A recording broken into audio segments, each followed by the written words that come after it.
Hello guys, मैं शालिनी झा एक बार फिर लेके आई हूँ आपको टी टॉक्स इंडिया के शो पे। आज हमारे साथ हैं director, producer, actor and entrepreneur गुरुदेव अनेजा। आज हम उनसे कुछ पर्सनल बातचीत करेंगे और उनको पूरी तरीके से ग्रिल्ड कर देंगे और आज जानेंगे उनके राज भी निकलते हैं बाहर।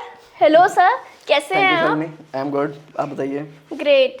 तो आप मतलब डायरेक्टर, प्रोड्यूसर, एवरी सेक्टर में आप गए हुए हैं। हम आपको एज अ ऑलराउंडर कह सकते हैं। जी बिल्कुल, मेरी जो बॉलीवुड जर्नी थी वो एज ए प्रोड्यूसर ही स्टार्ट हुई थी और उसके बाद फिर एज एन डायरेक्टर, फिर एज एन एक्टर भी हुआ।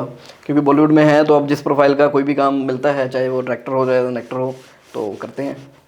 तो स्टार्टिंग जैसे मैंने सुना था कि आप producer, as an producer introduce हुए। हाँ जी। देन आफ्टर आपने डायरेक्शन चुन ली। बिल्कुल। तो वो कौन सा एज अ टर्निंग पॉइंट था जिसमें आप डायरेक्शन में चले गए, या फिर आपके माइंड जो था वो क्रिएटिव में पहले से ही था लेकिन आप एज अ प्रोड्यूसर आना चाहते थे? एक्चुअली उस टाइम पे बॉलीवुड में मतलब स्ट्रगल आज भी है, उस टाइम पे भी काफ़ी था।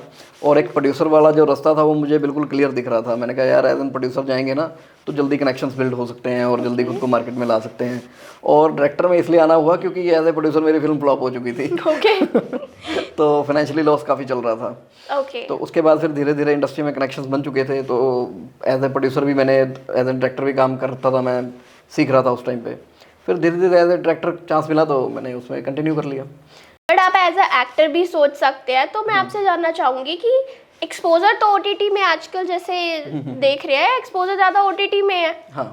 तो आपको अगर as an producer, as an director या एज एन एक्टर आपको आना है या फिर आप करते हैं, तो ज़्यादा प्रेफरेंस आप किसको देंगे? क्योंकि एज एन एक्टर तो आपको ओटीटी में ज़्यादा बिल्कुल एक्चुअली, लेकिन एज एन एक्टर या एज एन डायरेक्टर अगर मैं वेब सीरीज़ की तरफ जाऊंगा ना तो उसमें मुझे ज़्यादा अपना डेट्स देनी पड़ती हैं।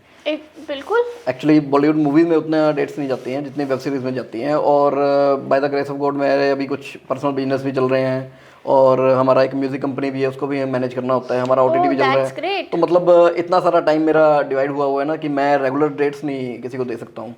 तो आपकी फर्स्ट जो प्रोजेक्ट हुआ उसका क्या एक्सपीरियंस था और कौन सा था? थोड़ा सा एक्सपीरियंस आप अपना बताएं। फर्स्ट प्रोजेक्ट जो बॉलीवुड में हुआ था ना वो मेरी मूवी थी इब्ने बतूता, जो मैंने एज ए प्रोड्यूसर की थी। तो लेकिन वो फिल्म इतना वर्कआउट कर नहीं पाई थी क्योंकि वो साइंस फिक्शन फिल्म थी और उस जॉनर और उस टाइम के अकॉर्डिंग हमने जो किया वो हम उसको मैनेज नहीं कर पाए एक्चुअली सही ढंग से। लेकिन उसमें मैंने इतना क्लियर हो गया था कि वो जो 2-3 साल की मेरी फिल्म मेकिंग की जर्नी थी और उसकी रिलीजिंग की जर्नी थी, तो उसमें मुझे ये पता लग गया था कि फ़िल्म कैसे बनती है, उसको मार्केट में कैसे लेके आना है, उससे आप रेवेन्यू कैसे जनरेट कर सकते हो। देखो सबसे बड़ा तो पोर्शन रेवेन्यू ही होता है फिल्म से। अगर आप रेवेन्यू नहीं जनरेट कर पाओगे तो आप आगे कंटिन्यू नहीं कर पाओगे। बिल्कुल भी नहीं। तो उस फिल्म में चाहे मैं रेवेन्यू जनरेट नहीं कर पाया, लेकिन आगे मैंने जिस तरह कुछ कॉर्पोरेट इवेंट्स किए, फिर एक टीवी शो किया, देन उसके बाद हमारा म्यूज़िक कंपनी शुरू होगी। उससे पहले बीच में कुछ शॉर्ट फिल्म्स वगैरह भी की थी। तो लेकिन म्यूज़िक कंपनी जब से शुरू हुई उसके बाद तो हम रेगुलर, फिर हमने पीछे मुड़ के नहीं देखा। फिर तो कई बार ऐसा भी हुआ कि मेरे कुछ जो इंडस्ट्री के दोस्त हैं उन्होंने कई प्रोजेक्ट ऑफर किए लेकिन मैं कर नहीं पाया क्योंकि टाइम नहीं था। ओके। तो आज भी कभी कभार मुझे जब ऑफर आते हैं, अगर मुझे कोई बोल देता है कि यार 10-12 दिन का लंबा शूट है तो मैं उसको अवॉइड कर देता हूँ, बिना स्क्रिप्ट सुने अवॉइड कर देता हूँ। ओके। तो आपने कहा कि टीवी शो भी आपने किया है, तो उसमें कोई डायरेक्शन का डिफरेंस होता है? नहीं, वो एक्चुअली वो ना जिस तरह आज हम एक पॉडकास्ट पे बैठे हैं वो एक्चुअली उस टाइम पे टीवी का एक पॉडकास्ट काइंड ऑफ था जिसमें टॉक शो आप कह सकते हो। उसमें ना सक्सेस जर्नीज हम अलग अलग एंटरप्रेन्योर जो अपने सेक्टर में काफ़ी हिट हुए हैं, लेकिन हम उनमें उनको ले रहे थे जो बिल्कुल ज़मीन से उठ के, मतलब जिनका बैकग्राउंड इतना स्ट्रॉन्ग नहीं था। लाइक हमारे शो में उस टाइम पे सोनू सूद जी आए थे। तो सोनू सूद जी पंजाब में मोगा से हैं, बॉलीवुड में आके उन्होंने बड़ा नाम कमाया, तो उनको हमने टीवी शो पे बुलाया था। अभी उनकी फतेह भी आ रही है। हाँ बिल्कुल बिल्कुल। तो आपने देखी है? अभी देखने नहीं गया हूँ लेकिन जाऊंगा जरूर। अच्छा।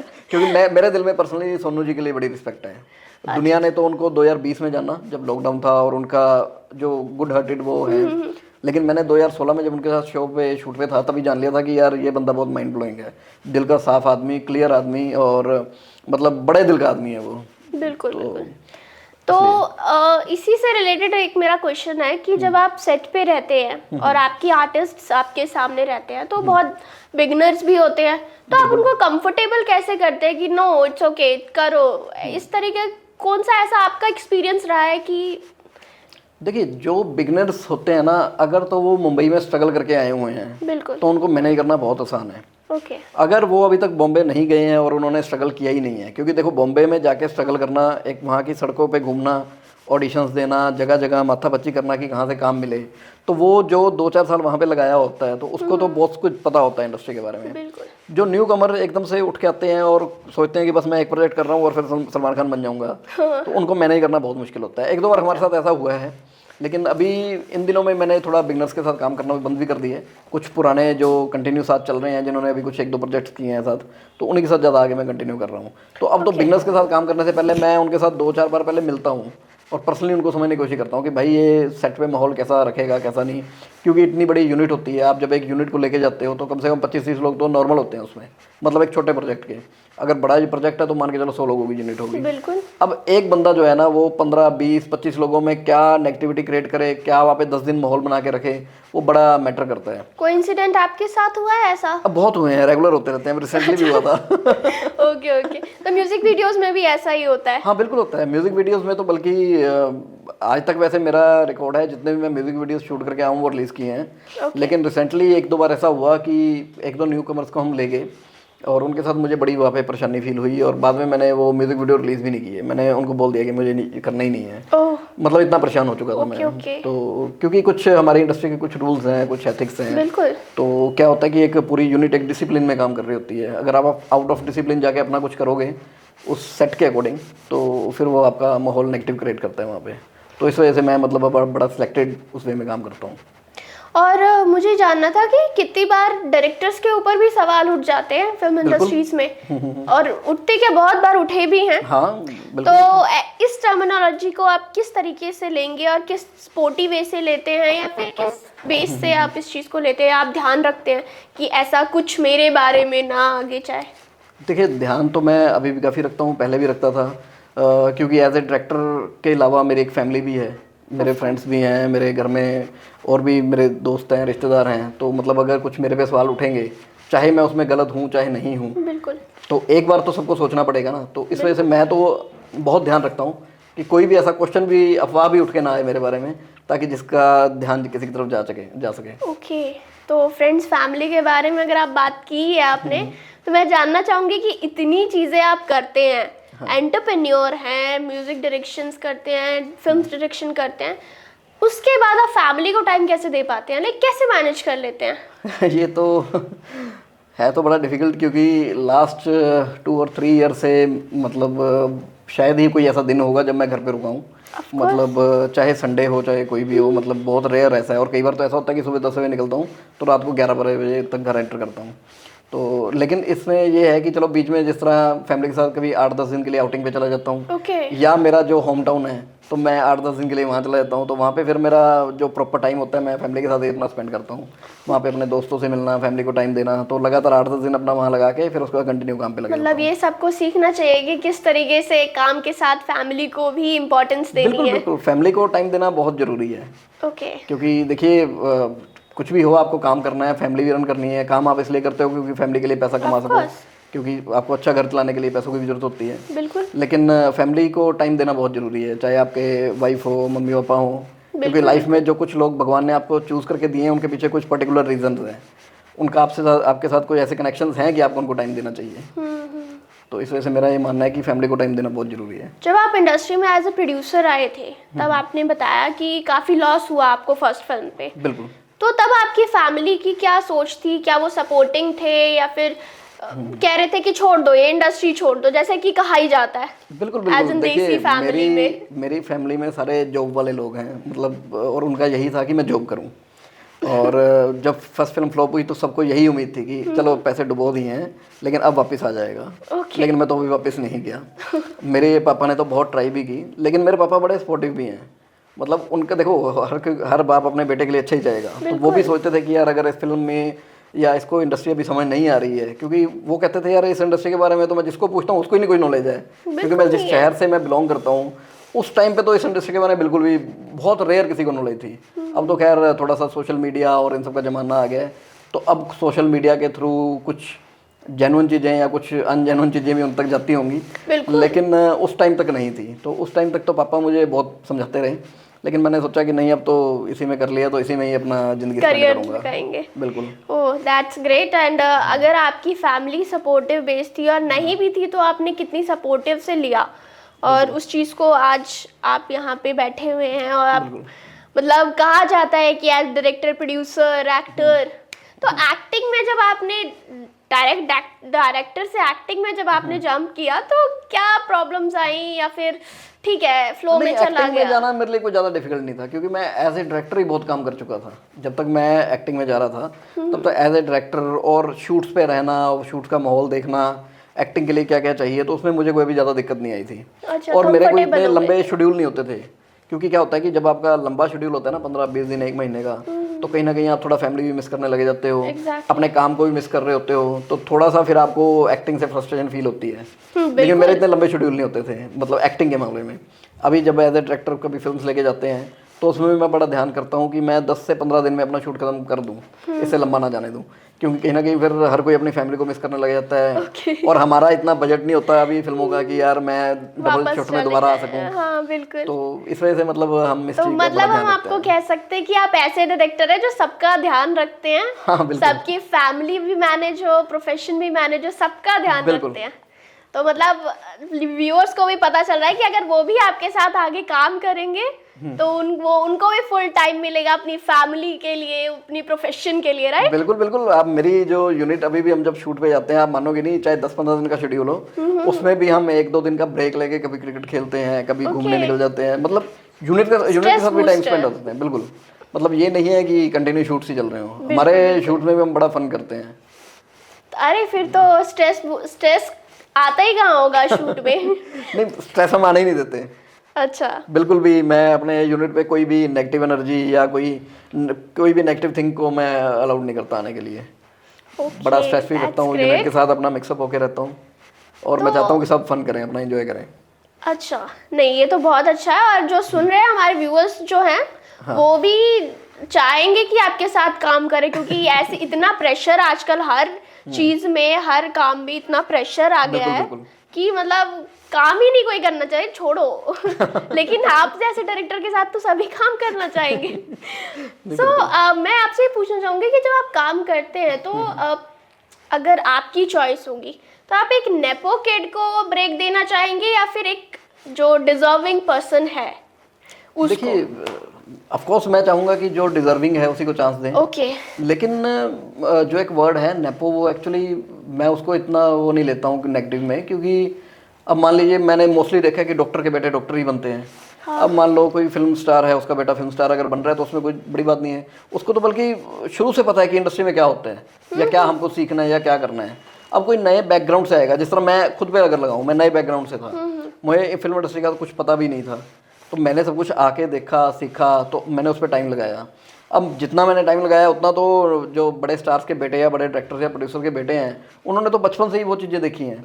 तो बट हमने देखा है कि वो काफी ज्यादा लाइक अनडिजर्विंग होते हैं, उनकी एक्टिंग मतलब बड़े एक्ट्रेस के साथ होके भी मतलब एज एन जो बिहाफ होता है कि वो बड़े एक्ट्रेस के बेटे या बेटी हैं, तो लेकिन फिर भी वो अनडिजर्विंग होते हैं, वो इतने अच्छे से एक्टिंग नहीं कर पाते, बट फिर भी उनको बैक टू बैक फिल्म्स मिलती है। बिल्कुल। लेकिन जो अनडिजर्विंग होते हैं वो उन्होंने इतनी अच्छी तरीके से अपनी एक्टिंग दिखाई होती है, बट उनको फिर भी मतलब फिल्म्स का वो नहीं, एक्चुअली क्या होता है कि जरूरी नहीं कि उनको फिल्में मिलें, उनको फिल्में ग्रैब करनी आती हैं। ओके। ये हर कोई नया बंदा बाहर से आके नहीं कर सकता।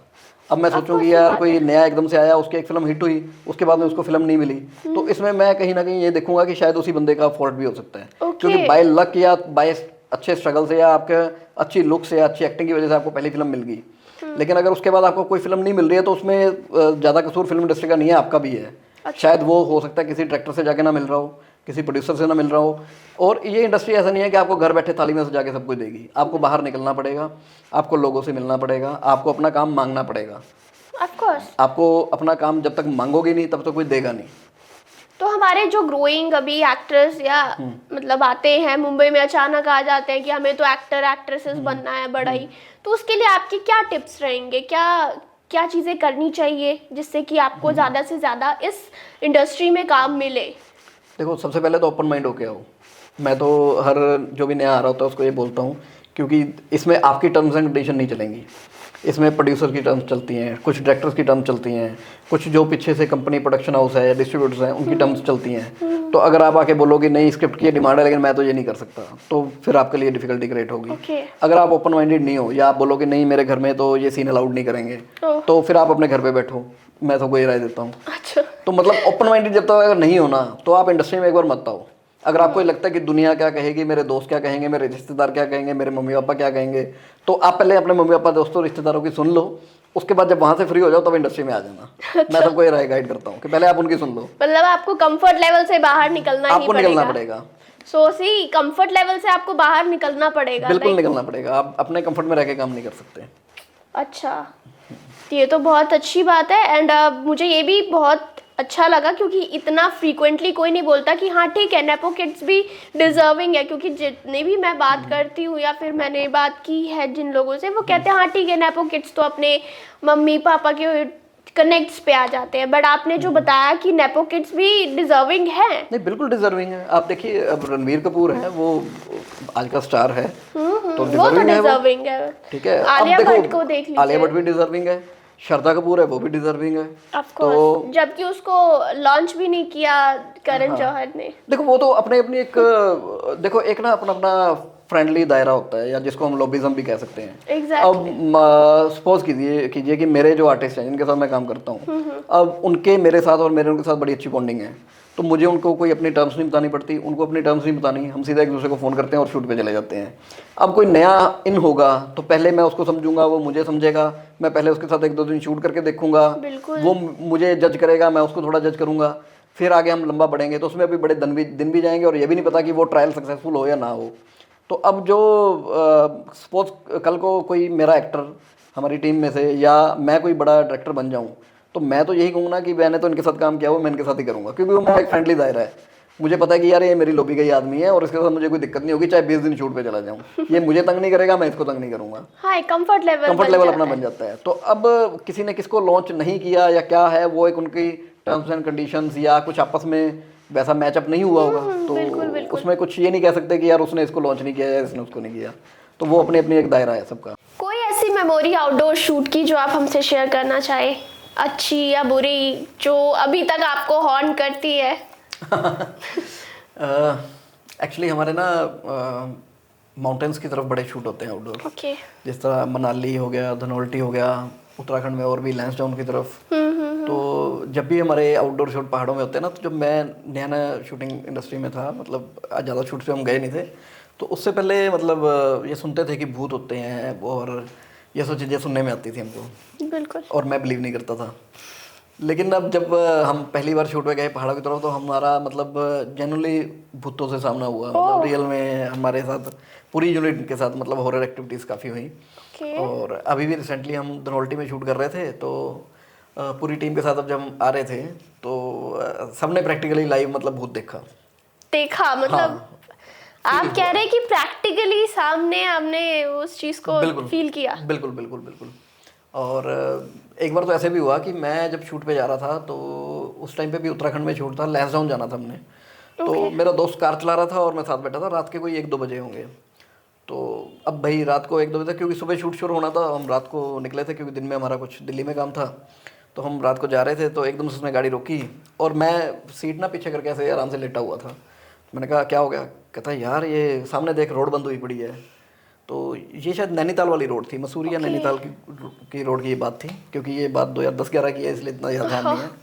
तो मैंने भी आगे देखा, हाँ यार ऐसे लगा कि रास्ता बंद है, जैसे ना कोई पहाड़ रोड के ऊपर आ चुका है, गिर चुका है, लैंडस्लाइड हो चुकी है। तो मैंने उसको बोला कि चलो बाहर निकल के देखते हैं। तो कहता यार मैं भी बाहर निकल के देखूंगा बहुत ज़्यादा। मैं कहा यार ठीक है आ जा। तो हम दोनों बाहर निकले और बाहर निकल के देखा रोड बिल्कुल क्लियर, कोई लैंडस्लाइड नहीं है, कुछ भी नहीं है। तो फिर हमने वहाँ से गाड़ी जो भगाई सीधा होटल जाके रुके। तो ग्रेट। इस तरह की एक्टिविटीज मतलब हॉरर एक्टिविटीज हमारे साथ काफी हुई हैं आउटडोर शूट। अच्छा। हाँ, खासकर पहाड़ों में और उत्तराखंड में ज्यादा। तो मतलब उसके बाद फिर डर नहीं लगा कि नहीं अब नहीं जाना हो माउंटेन्स पे शूट नहीं करना? अरे उसके बाद तो मजा ही ज्यादा आने लग गया। मतलब कह सकते हैं कि जहाँ हॉरर शूट्स हो रहे हैं वहाँ आपको ज्यादा मजे अरे आ रहे हैं। मतलब हाँ होता ही है, मतलब अच्छा एंजॉय करते हैं हम तो इन चीजों को। अच्छा, कहीं क्रू ना भी कहीं मतलब क्रू क्रू को में तो भी आदत हो प्रॉब्लम चुकी है, होती उनको भी होगी। पता है कि अब कोई ना कोई वहाँ पे कुछ ना कुछ जरूर होगा। अच्छा। हाँ मतलब प्रैक्टिस हो चुकी है। तो मतलब बस बहुत कंफर्टेबल हो गए आप लोग भूतों के साथ। हाँ अब वो हमारे ऐसे लगता है जैसे क्रू के मेंबर ही हैं। Okay okay. तो आपने तो मतलब भूतों को भी क्रू का मेंबर ही बना लिया है। बिल्कुल, अभी हम धनोल्टी में शूट कर रहे थे तो वहाँ पे भी मुझे जो मेरी टीम में से लड़के थे वो कहते कि यार यहाँ पे भी अब कोई ना कोई रात के टाइम ना ऐसा लगा है जैसे हॉरर। मैं कहता हूँ हाँ सोच लो ना कि वो टीम के बंदे ही हैं, क्यों टेंशन ले रहे हो। ये सही है, मतलब आपने जो है एक हॉरर सीन को एक कॉमेडी सीन टाइप बना के आप उसमें जी रहे हैं, हाँ यही मतलब माने। बिल्कुल हम तो एंजॉय करते हैं इन चीज़ों को, क्योंकि अभी तक मैंने देखा है कि यार मतलब हॉरर एक्टिविटीज कुछ भी होती हैं चाहे दिखी भी हैं तो उन्होंने हमको ये ऐसा हार्म नहीं किया हमको। Okay okay. हाँ हो सकता है उनको भी इंजॉय फील होता हो कि यार कोई शूटिंग वूटिंग चल रही है हम भी देख लें। हम भी देख लें। हाँ तो मतलब हमको हार्म नहीं किया अभी तक। ओके। हाँ आपको पहले मतलब इन सब चीजों पे यकीन था या कि अब जाके यकीन होने नहीं, लगा है ये कि इस लाइन में आके मुझे यकीन हुआ, उससे पहले नहीं ओके, था। उससे पहले मतलब कुछ हाँ मतलब कभी सुनी होगी, कोई स्टोरी आपके साथ हुई होगी? मतलब सुनी थी लेकिन मेरे साथ कुछ नहीं हुआ था। अच्छा, तो आप यकीन नहीं हाँ तो मैं करते यकीन नहीं करता था, मैं कहता था अरे ऐसे ही थोड़ा ना होता है। थे। Okay okay. अभी भी क्या हुआ, हम उत्तराखंड में शूट कर रहे थे तो वहाँ पे एक गांव था, नाम भूल गया मैं गांव का, धनोल्टी के पास है गांव वो। ओके। तो वहाँ पे शूट था तो वहाँ पे हमारे साथ कुछ जब ऐसा हुआ ना तो गांव वाले को वैसे हम रात को बात कर रहे थे तो मैंने कहा यार यहाँ पे ये सब एक्टिविटीज होती हैं तो आपको कैसा फील होता है। कहते कुछ नहीं, हम तो रात को कई बार पता लगता है कि हम जैसे सो रहे हैं तो बाहर जैसे लगता है खिड़की पे कोई खड़ा है या गेट पे कोई खड़ा है। ओके। तो मैं कहा फिर तुम लोग क्या करते हो। कुछ नहीं हम सो जाते हैं कहते।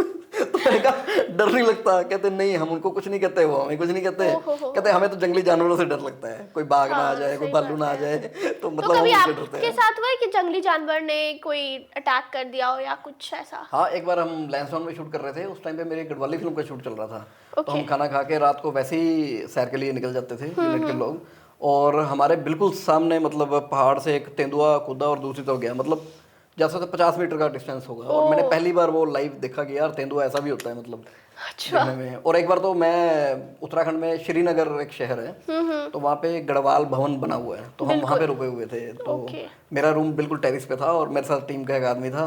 तो वो मुझे कह रहा था, कहता अरे सर गेट अपना बंद है ना। तो मैंने कहा हाँ बंद है।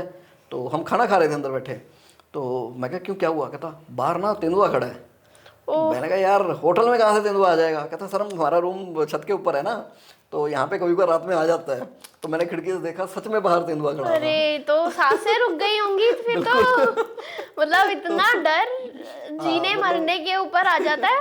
तो मतलब इस चीज़ इस तरह से इस लाइन में मतलब हमको ऐसी मेमोरीज मिली हैं, मतलब चाहे वो भूत प्रेत से रिलेटेड हो या तेंदुए से रिलेटेड हो। नहीं, ये तो बहुत मतलब स्ट्रेंज चीजें हैं जो हाँ। हम, और ये फेस करना बहुत डिफिकल्ट होता है। अगर आपके क्रू मेंबर्स हैं, आपको उन सबको संभालना है, हाँ तो फिर तो बहुत डिफिकल्ट होता होगा। हाँ लेकिन अभी क्या होता है कि हम जब पहाड़ों पे जाते हैं तो मैं तो जिस कॉटेज में या जिस होटल में हम रुके होते हैं तो अपनी टीम वालों को पहले ही बोल देता हूँ कि भाई 7 बजे के बाद कोई भी अपने रूम से बाहर रोड पे घूमने नहीं जाएगा। जो तुमको अपना खाने पीने का सामान वगैरह लेना है दिन में लेकर रख लो।